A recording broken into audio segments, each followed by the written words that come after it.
Ang gikahadlukang van nga matud pa nagapang dagit karon mas nabalaka ang taga-Kalinan Davao City tungod kay kagabii na mosilpa ang mga sakay niini. Ani ang detalye.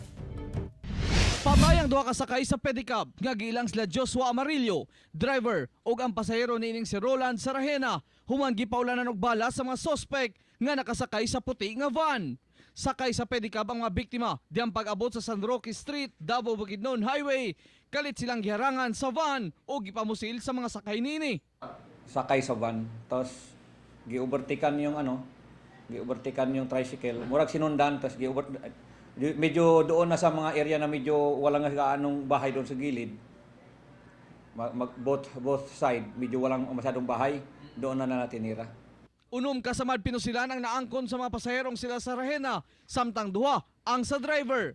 Ginaimbestigahan pa kung ang pasahero lang bagayod ang target ug nadamay lang si Amarillo. Plus 6 daw yung tama na nakita. Tagos yun. Tapos nung nakita siguro na kuan, natamaan, gifinishing na lang din kay siyempre kung mabuhay yun, witness na. Si Amarillo walay record, samtang si Sarahena dunay kasong murder. Na nag-treat ba? Anak lang. Pero wala po niya panumali. Wala lang. Pero wala na siya kaso, wala. Kaso? Wala. Kanang kuan lang. Kanang murder. Ito yung mga bugat nga kaso, wala ito yung mga record sa talan lang. So, wala ito abot kay barangay itong bataan.